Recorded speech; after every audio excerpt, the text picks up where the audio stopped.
Guys, welcome to the Christian cruise ship. I'm Captain Tarpinian, and joining me in a minute will be Pastor Thomas Wakefield.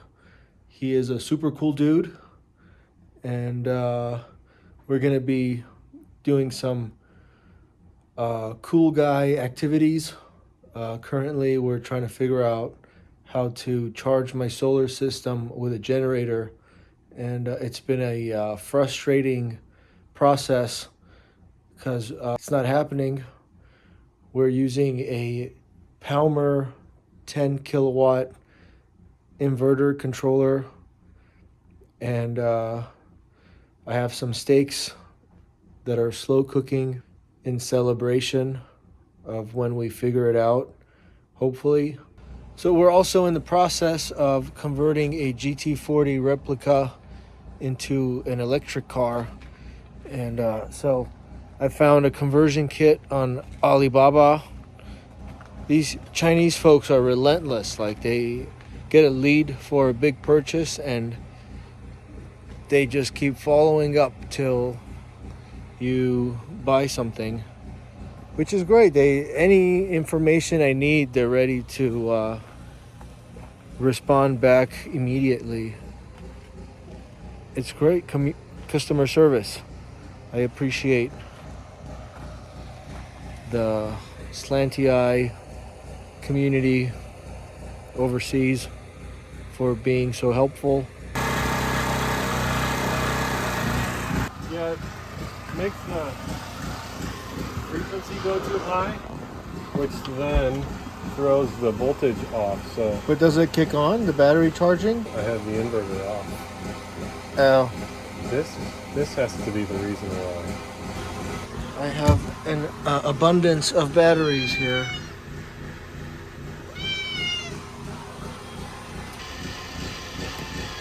What are you reading for?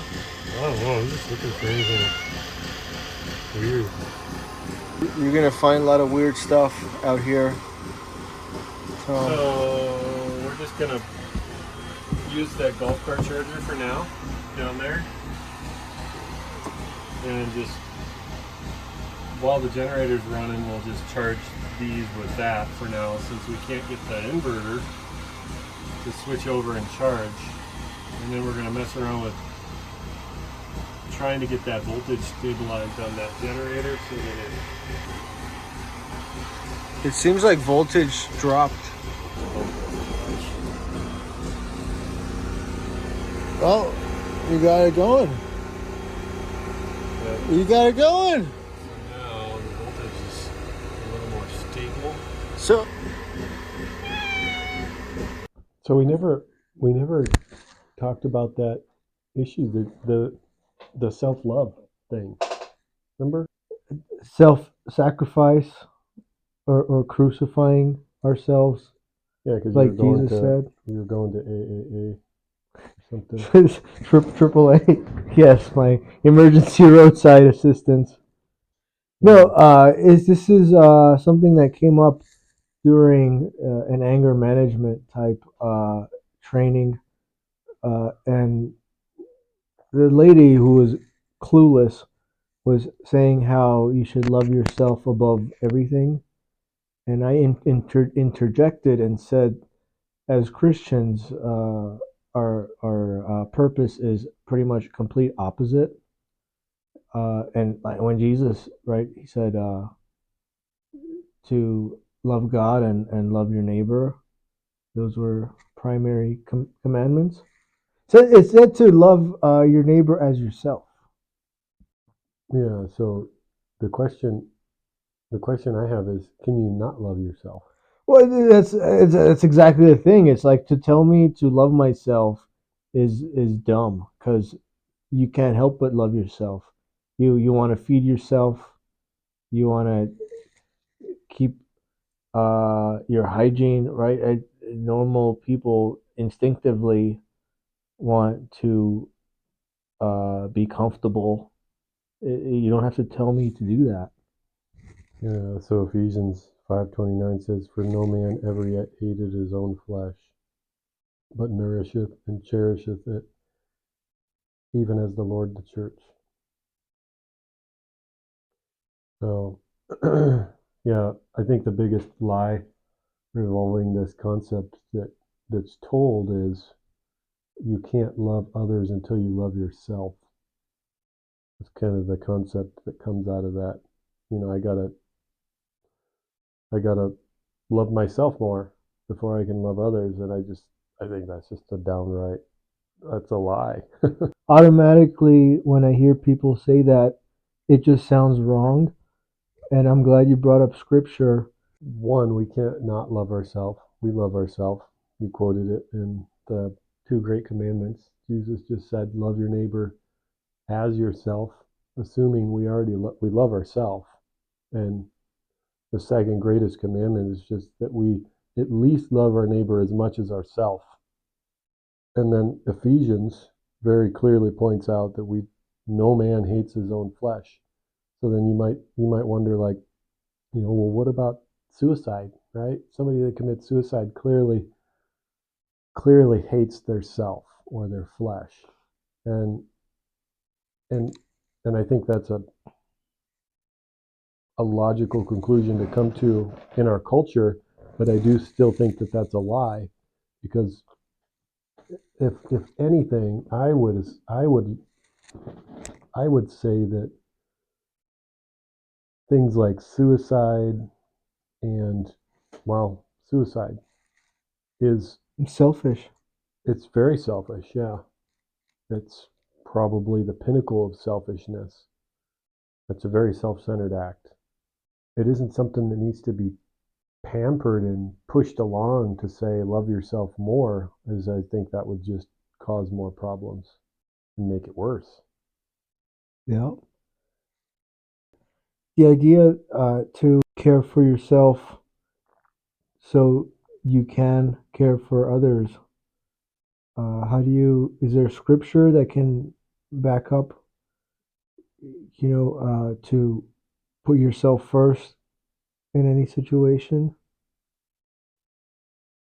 So the first commandment, I think that's the best way to put yourself first, is love the Lord with all your with everything you got, and that puts you first in the way that it needs to be, because God created us and made us and knew us before we were even born. When we were in the womb, He knew us and had a plan for us. And when we don't love Him, we're rejecting what's best for us and the plan that He has for us in our life. But when we follow Him and love Him, then, if you want to say it, that's the best self-love that we could do, is just love the Lord. In a secular sense, for someone who doesn't follow the Lord, I can see how this can be. It could be damaging. It could be dangerous, because loving yourself can mean a lot of things that can be harmful. Trying to seek joy, they end up in a pit, and so it seems like you said, the first commandment to love the Lord, and Bible says God favors those who love Him. So when you seek God and you want to know Him more, He'll show His favor on you. And do you think God rewards you for uh, your works? So, yeah, but I mean, what's a reward? I wouldn't I wouldn't say, in a worldly sense or a carnal sense, that that the rewards are going to be material things. Maybe they would be, but that's not always going to be the case. Or it's not Rewards, up to us to. but He gives different talents the how he gave the different talents to the different stewards, and to use them to the best of their ability. Um, and some used them, some didn't. Maybe it's not any of our concern how God decides to reward us or chastise us. There are people that we both know that will say, "I did everything right." Like I never cheated. I was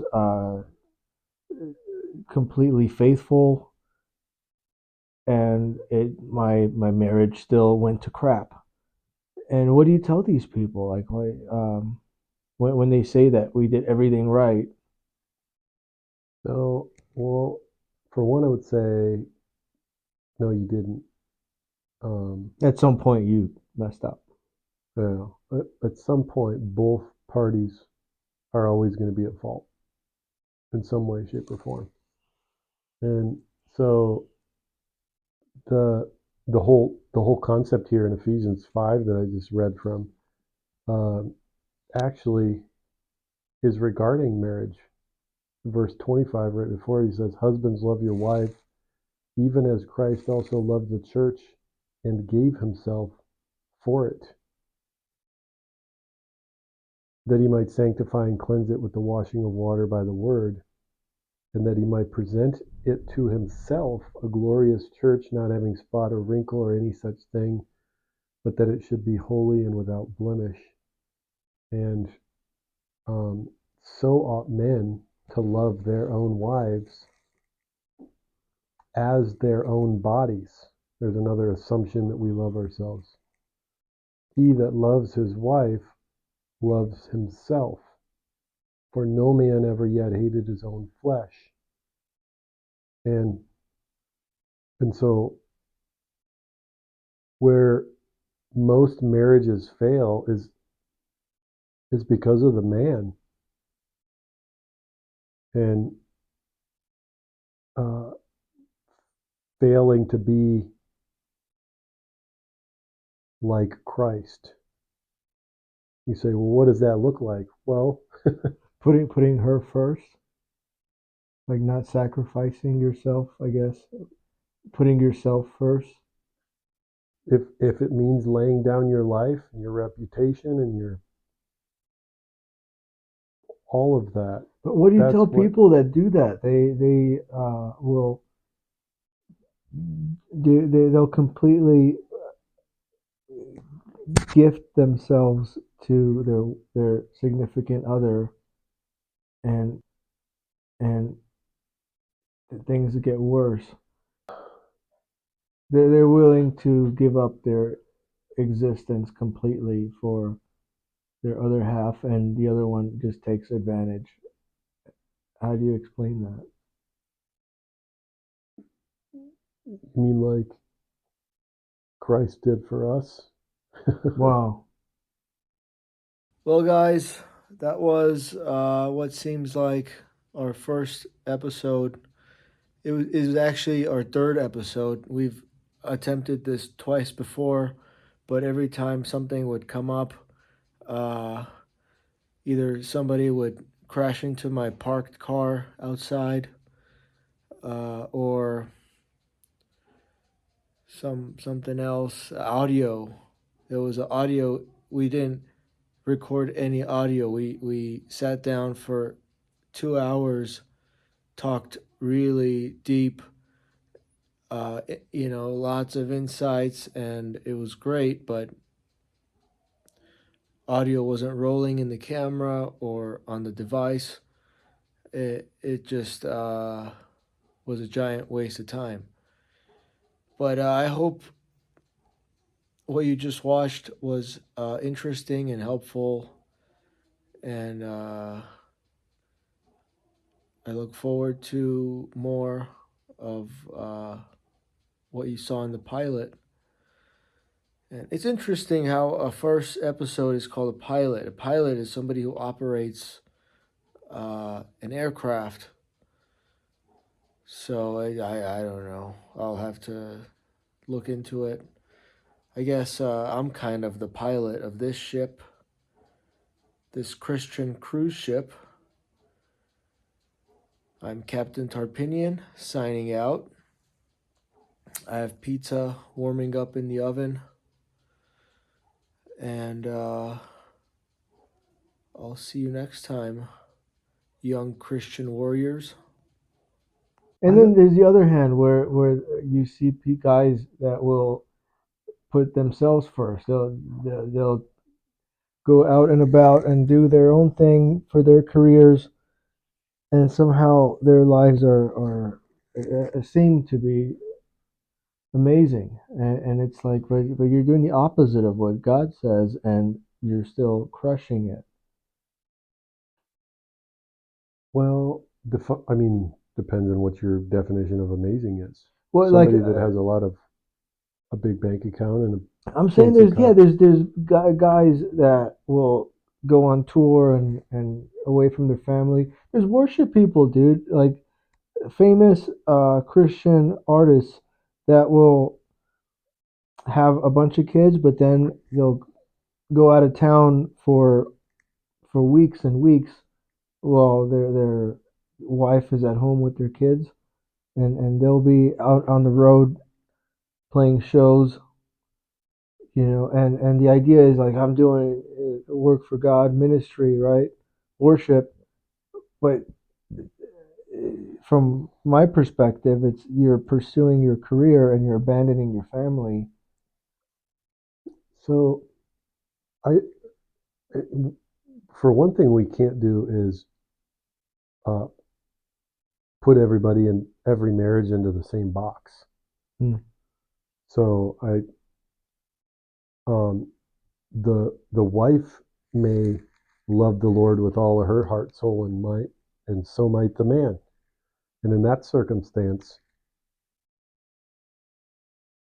I mean, that's what you really truly want in a marriage. I mean, that's the holy grail in marriage, is that the whole point of it all is the Lord.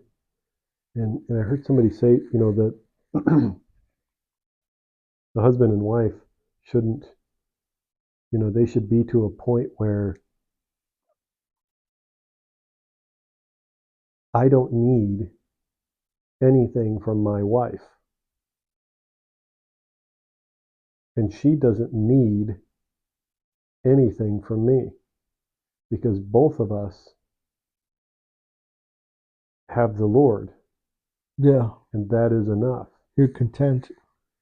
And so when there is contentment in that sense, then it's freeing to give.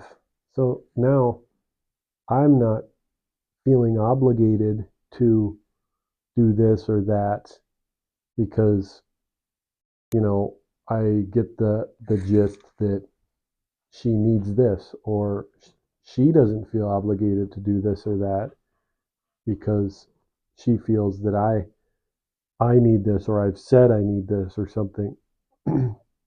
She's free to give to me, and I'm free to give the other way. And it frees it to be able to love. Otherwise, if you feel obligated to do it, then you just wonder, is that love? It's servitude. It's slavery. Yeah, slavery would be a good good way to You'll say feel it. trapped, like you have no choice, and it's yeah, I get it. You're forced. It's not voluntary. So, and which really hits on the kind of what you were mentioning earlier with abuse. Like, well, what if they just abuse, manipulate them and abuse them, and she just controls the man and Advantage. takes advantage of it, um, and there are very good women.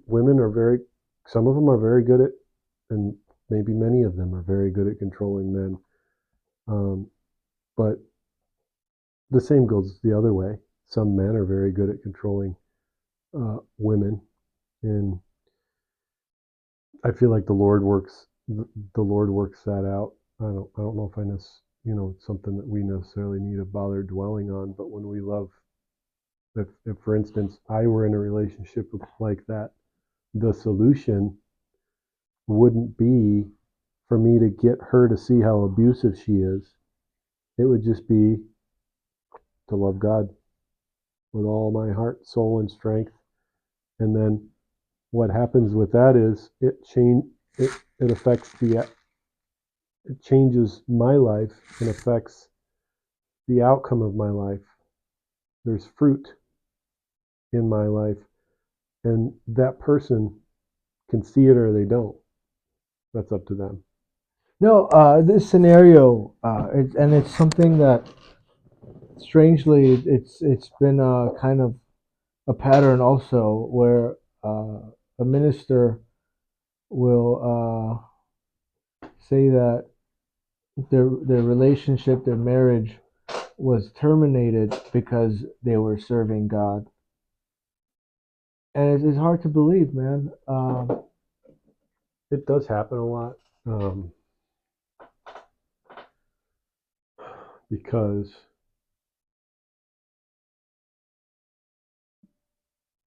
no, I know I'm not going to say. So let me reword it. It doesn't happen because they were serving God. It happens because they were loving the ministry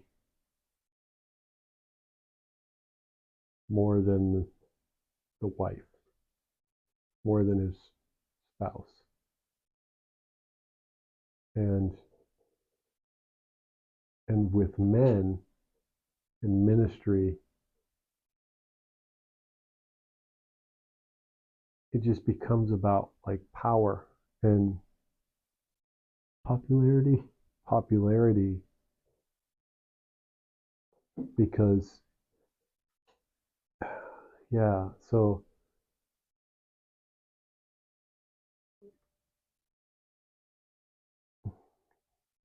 yeah, Well, there's also pressure, because you have to be consistent as somebody, you know, in position of like a pastor. You have to have a message prepared every week, and it could be a lot of pressure, especially if you have other, aside from Sundays, you have your Bible studies, and you have other ministries happening.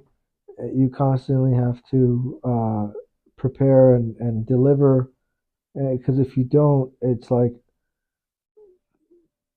people are expecting you to to a certain extent to be consistent, and that can kind of overtake your priorities as a husband or father, or whatever your role is, part of your family.